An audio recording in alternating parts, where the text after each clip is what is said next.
Construye, evidentemente está aislado, fue diezmado, fracasó en su intento de ofrecer al gobierno una alternativa de gobernabilidad democrática. Era más compleja la alternativa que Construye ofrecía porque Construye es un bloque menor al correísmo, eran 28, 26 asambleístas cuando llegaron y el gobierno eligió el más fácil y orgánico apoyo del correísmo con sus 52 asambleístas. A diferencia, fíjate, de Guillermo Lasso, que hace 2 años y medio tuvo esta misma disyuntiva, ¿no? Él estuvo a punto de hacer un pacto de gobierno con correístas y socialcristianos y por la presión de mucha gente, por la presión de la opinión pública, se arrepintió y no lo hizo, deshizo el pacto que ya tenía arreglado. Y esto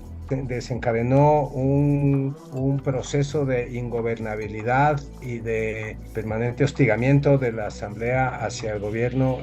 Hasta 4 intentos de golpe de Estado parlamentario seguidos, todo lo cual terminó en la crisis política que nos condujo a estas elecciones anticipadas con la muerte cruzada, etcétera. Guillermo Lasso no firmó ese acuerdo, se arrepintió y salió de ese acuerdo porque se dio cuenta que serlo era una traición a su identidad política como opositor al correísmo. Durante 12 años, los 12 años que él intentó llegar a la presidencia, los 12 años en los que él construyó a su partido, creo, lo convirtió en una fuerza de alcance nacional. Todo eso se hizo en nombre de la oposición al correísmo. Entonces, era en realidad una imperdonable traición a su electorado y a su propia identidad política haber pactado con el correísmo. Se arrepintió a tiempo. ¿Qué es lo que pasa con Daniel Noboa? Que Daniel Noboa no tiene identidad política alguna. Daniel Noboa no tiene pensamiento político alguno. Daniel Noboa es una persona muy pragmática, que no tiene más valores democráticos que los del común de una clase política bien representada en la Asamblea, donde la democracia es apenas un discurso. Entonces él no tiene ningún empacho hacer una alianza con el correísmo, con los socialcristianos. El correísmo es una fuerza antidemocrática, más allá de que sea la fuerza mayoritaria y el partido más votado del país. Eso no compone las cosas. Se puede tener la razón y perder, y se puede pisotear la razón y ganar. El correísmo es una fuerza antidemocrática que ha reconocido numerosas veces su proyecto político autoritario antidemocrático. Es un partido cuyos líderes, cuyos candidatos, por ejemplo Andrés Arauz, han dicho que su interés es tomar el poder para iniciar un proceso de cambio de 30 años. Lo dijo casi literalmente Andrés Arauz. Es decir, es un partido que quiere tomar el poder para no soltarlo, como sus similares de América Latina, como Maduro, como lo que pasa en Nicaragua. No quieren soltar el poder. Quieren tomar el poder para quedarse con él. No creen entonces en la alternabilidad del poder, que es uno de los fundamentos de la democracia. Quieren tomar el poder además para meterle las manos a la justicia. Son palabras exactas de lo que pronunciadas por el entonces presidente Rafael Correa cuando ejecutó ese proyecto de toma de la justicia. Quieren tomarse a la justicia y lo están haciendo a través de sus operadores en el Consejo de la Judicatura, y lo van a hacer a través de la Comisión de Fiscalización en la Asamblea, donde ya es obvio que se cocina el juicio político a la fiscal. ¿Para qué quieren bajarse a la fiscal? Para quitarse de encima todos los posibles juicios que sus actos de corrupción todavía podrían dar lugar, para evitar que la fiscal se oponga al recurso de revisión de sentencias que piensan poner en una Corte Nacional que se piensan tomar. Es decir, no creen en la independencia de poderes. Quieren tomarse la justicia, o sea que no creen en la independencia de poderes, que es el fundamento de la democracia. Yo creo que es una traición a una parte de su electorado, que es la que se le sumó en la segunda vuelta. Eh, También está esta interpretación según la cual Daniel Noboa ganó porque no confrontó. Eso no deja de ser verdadera. Pero el hecho de que la gente esté harta de anticorreísmo y de la confrontación correísmo y anticorreísmo no debe hacer perdernos de vista que el correísmo existe y que el correísmo es una amenaza a la democracia. Sí, en la segunda vuelta, Daniel Noboa se le sumó la votación de Construye, toda la votación de Fernando Villavicencio. Seguramente fue para Noboa, porque es inconcebible que la votación de Fernando Villavicencio haya ido a parar, al menos en parte, a Luisa González, no lo creo. Me parece que la votación de Otto Sonnenholzner también. Quizás hay una traición a una parte de su electorado, pero no es una traición a su propia identidad política, por la sencilla razón que Daniel Noboa no tiene ninguna. Construye, no tuvo la habilidad política suficiente para plantear esa alternativa democrática a Daniel Noboa, para esa alternativa democrática que evite el pacto antidemocrático que acaba de perpetrar. Pero quizás también simplemente Noboa no prestó ningún oído. La manera como se dieron las negociaciones en la asamblea, antes de la instalación de la asamblea, cuando estaban negociando los bloques para formar una mayoría, fue bastante penosa. O sea, lo que se logró saber de esas negociaciones es que el partido, la bancada oficialista de ADN, encabezada por su coordinadora Valentina Centeno, no concurrió a negociar con los partidos. De hecho, no habló con partidos, ella habló con individuos. Okay. Ella no concurrió a negociar puntos de entendimiento. Por eso es que yo no sé si Construye llegó a plantear algo concreto al gobierno, o si simplemente fue atacado por un bloque que lo que le interesaba era romperlo. O sea, Valentina Centeno no fue a negociar, fue a romper, fue a quebrar bloques, y lo logró.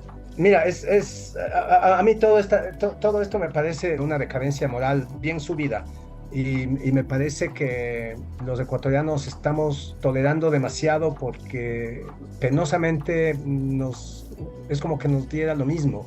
O sea, esta decadencia moral quizás la comparte la sociedad ecuatoriana, y es por eso que no reacciona. Pero cuando tienes una negociación entre partidos, que no es una negociación entre partidos, sino una entrada a saco, una toma por asalto de los partidos para disgregarlos. Lastimosamente está ausente. Otto Sonnenholzner es candidato, y cuando no es candidato desaparece del mapa. Eso no es correcto. Eh, pero ese bloque de Avanza, lo que se llamaba Avanza, eran 8 asambleístas, quedaron dos o tres, no sé. ¿Por qué? Porque los demás se los llevó Valentina Centeno. ¿Qué pasó con Construye? Lo mismo. Se partieron en dos. ¿Y qué pasa hoy con gente buena? ¿Están con Valentina Centeno? Algunos sí. El hecho es que lo que era el bloque oficialista de 13 o 14 asambleístas, cuando se anunciaron los resultados, digamos, o sea, los resultados electorales le dieron al oficialismo un bloque de una bancada de 13 o 14 asambleístas, y ahora orgullosos proclaman que son 25. Y uno se pregunta cómo lo hicieron. Porque, porque cuando estas cosas pasan en una asamblea, en un congreso, en un país democrático donde la virtud cívica tiene algún valor, alguno, es que estas alianzas se anuncian y se explican. Es decir, los señores asambleístas tales y tales y tales han decidido apoyar tales y tales y tales proyectos de ley de este gobierno, y por lo tanto se suman en bancada para poder facilitarla, y van a votar por esta, y van a votar, y van a apoyar el presupuesto del gobierno, y van a apoyar, qué sé yo, las reformas laborales del gobierno, pero no van a apoyar la reforma tributaria. En eso van a votar de forma independiente. No sé, se transparenta eso. Pero sabemos ahora que los que eran 13 ahora son 25, y uno no sabe por qué, y uno no sabe de qué se habló, y no se anuncia ningún tipo de acuerdo. Y cuando no se anuncia, cuando los acuerdos no se publican, normalmente ocurre que no se publican porque son impublicables, porque son inconfesables. Y cuando los acuerdos son inconfesables, uno puede temer lo peor. Entonces yo me pregunto si Valentina Centeno corrompió. No sé si Valentina Centeno, me pregunto si el oficialismo, si el gobierno corrompió a esos asambleístas con los que se alzó, porque no eran suyos, y se alzó con ellos, y ahora están en su bloque. ¿Quiénes son esos asambleístas? Ni lo sabemos, o sea, sí, bueno, habrá que consultar la lista, son todos gente tan desconocida, tan anónima, esta manera de conformación de una asamblea de gente que uno no sabe quién es, y ahí está, y uno no sabe qué ocurrió, y nos hablan de una alianza de la que tampoco nos explican los términos. Está, como decía, devastada, disminuida y aislado. Entiendo que no tiene otra alternativa que ser oposición. Y lo único que dicen es que no se contempló la impunidad en este pacto, pero resulta que la impunidad ha sido la única agenda política del gobierno sujeta a negociación en la Asamblea desde mayo del año 21 hasta la fecha. Pero a lo largo de su muy accidentado gobierno víctima de la conspiración constante, llegó a hacer pactos puntuales con el Ujú. correísmo y esos pactos eran ¿sobre qué? Sobre la impunidad, siempre sobre la impunidad. O sea, hizo un pacto con el correísmo para pasar una ley, una reforma tributaria que después el mismo gobierno torpemente, porque, o sea, todo fue una torpeza, pero el mismo gobierno derogó. Pero esa reforma tributaria que pasó por el Ministerio de la Ley, eso fue porque pactaron con el correísmo a cambio de qué? De impunidad para Glass, a cambio de que Glass saliera a la cárcel. Y luego hubo un pacto que el mismo Correa reconoció que vamos a darle ciertos apoyos políticos. ¿A cambio de qué? A cambio de que María Duarte pueda huir de la embajada argentina y irse a Venezuela. Entonces, siempre los acuerdos que han tenido puntuales siempre han sido por impunidad. ¿Verdad? Y lo que ya está en marcha no son las leyes que benefician al país, no, es el proyecto de impunidad. No se diga que pactamos por la impunidad, no, no pactamos por la impunidad. ¿Qué va? No, por la impunidad no. No más entregamos a el correísmo la Comisión de Garantías Constitucionales, donde tienen 5 votos de 9 para que hagan las amnistías que les dé la gana. No pactaron por la impunidad, pero le dieron fiscalización al correísmo. El correísmo tiene cuatro, igual que en garantías constitucionales, hay 4 correístas en fiscalización y un quinto voto que es muy fácilmente conseguible entre los otros. El acuerdo ha sido muy celebrado en la opinión pública porque corrige de algún modo los errores, lo que fue el gran drama de Guillermo Lasso, que es por no haber conseguido ese acuerdo, no tuvo gobernabilidad. Entonces tenemos un pacto que no contempla las virtudes cívicas, que está absolutamente de espaldas y que incluso consagra la impunidad. El hecho de que el señor Egner Recalde haya sido electo vicepresidente segundo de la Asamblea por propuesta del gobierno nacional es inaudito, porque este es un caballero que estuvo acusado de cobrar diezmos, que se demostró que lo hizo, que aceptó haber cobrado diezmos, que se inventó el chiste de que lo hizo para Hornados Solidarios y fue defendido a capa y espada por Luisa González, que era la presidenta del Comité de Ética. O sea, este es un señor por el que acaban de votar 130 asambleístas que saben que es corrupto y que aceptan y aplauden cuando él se para al frente y dice, las fuerzas, los poderes, los grandes poderes me quisieron tumbar, pero existe la justicia divina. Y la gente aplaude. La gente sabe que es un corrupto, sabe que cobraba diezmos porque él lo admitió.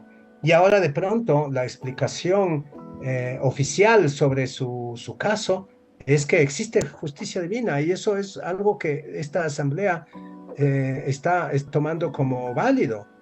Tenemos una vicepresidenta primera que no ha explicado hasta la fecha, que yo sepa, no ha explicado cuál es su relación con el jefe de los Lobos, con el quien apareció en una foto, que no era una foto casual, era una foto en la que estaba claro que había una relación entre ellos, no era como cuando alguien te pide tomarte un selfie. Y estamos, o sea, es el lumpen instalado cómodamente en la política nacional, cómodamente. Seguramente la Comisión de Fiscalización bloqueará todo intento de juicio político, mientras que favorecerá el juicio político a la fiscal, y la fiscal tiene sus días contados. Bloqueará los intentos de que Construye ya ha anunciado su voluntad de enjuiciar al Consejo de la Judicatura, es donde tiene lugar la operación correísta para tomarse la Corte Nacional de Justicia, la Corte Nacional de Justicia. Los ecuatorianos hemos perdido nuestra reserva moral, nuestra capacidad de asombro. Yo podría decir que sí nos hace falta Fernando Villavicencio. La gente ha votado por ellos, o sea, a la gente no le importa que tenga un pacto con el correísmo, por eso te decía, la gente está contenta. De hecho, lo que se ha demostrado en esta última elección es que el correísmo no tiene el techo del que tanto se ha hablado. O sea, Ujú. todo el mundo habla de el correísmo tiene un techo y nunca va a ganar una elección de nuevo. Eso no es verdad. Luisa González tuvo el 48% de los votos. Si el techo del correísmo es 48% de los votos, entonces es irrelevante como techo. Está a 2 puntos de la mayoría. Cualquier momento tienen un mejor candidato, porque Luisa no era o sea, no es difícil tener un mejor candidato que Luisa, o tienen un peor contrincante, o su contrincante comete demasiados errores y son 2 puntos. O sea, en cualquier momento el correísmo gana solito las elecciones. O sea que no creo que pactar, y eso es lo que entendió Noboa, y esa es su habilidad política. Él entendió que pactar con el correísmo no hipoteca su capital político. A lo sumo se queda sin el apoyo de la gente que votó por Villavicencio. Yo creo que él está esperando que este pacto le dará una cierta gobernabilidad que le permitirá obtener algunos logros y lanzarse de nuevo a la presidencia el año 25. No es consciente que el correísmo en el camino se lo puede comer vivo, porque el correísmo, yo creo que Noboa está dispuesto a pavimentar el regreso de Correa si es que eso le da posibilidades de reelección en el año 25 sin ningún problema. No me parecería descabellado que pueda terminar convertido incluso en el candidato del correísmo si es que el correísmo decide que este pacto en realidad es fructífero. ¿Cuáles son las leyes beneficiosas para el país? Las que diga el correísmo. Va a mandar Noboa una reforma laboral que no tenga chance de ser aprobada por el correísmo, o va a mandar las reformas laborales a la medida del correísmo. Me pregunto si el correísmo no está gobernando ya en ese sentido. Sí, pero el proyecto de impunidad mayor, lo dijo Jorge Glass este sábado en la Convención Nacional del Correísmo, es el regreso de Rafael Correa y la eliminación de las sentencias. Eso es un hueso más duro de roer. Este pacto implica otorgar al correísmo el poder suficiente para que lo haga solo. Eso es lo que estamos viendo, eso es lo que Así ya es. está ocurriendo en el reparto de las comisiones. Sí, pero como nadie sabe quiénes son, más que gente buena, son gente nueva, ahí entró un montón de gente arrastrada por la figura de Villavicencio, gente que votó por esa lista porque era la lista de Villavicencio, pero nadie, no, esa gente no son dueños de sus votos. Claro que es una traición. Desde luego que no es una transacción honesta lo que ocurrió ahí. Eso podemos estar seguros, porque si lo fuera, sería publicada. O sea, tengo la certeza de que si no se publican los acuerdos es porque son impublicables. Villavicencio era una voz, no sé si en el desierto, pero Villavicencio decía las cosas, por eso se convirtió en la figura que se convirtió y por eso lo mataron, ¿no? Yo la verdad sí extraño su voz y extraño sus investigaciones, extraño su endiablada capacidad de estar informado y su generosidad para compartir esa información. Me refiero a su generosidad con los periodistas. Él siempre fue una persona que compartía toda la información que conseguía, incluso a costa de perder el crédito de la información. Conozco investigaciones enteras que han aparecido firmadas por otras personas, construidas con información proporcionada por Villavicencio. Yo creo que Villavicencio era como un hombre con una misión, ¿no? Y esos suelen ser importantes. Es muy difícil de reemplazar.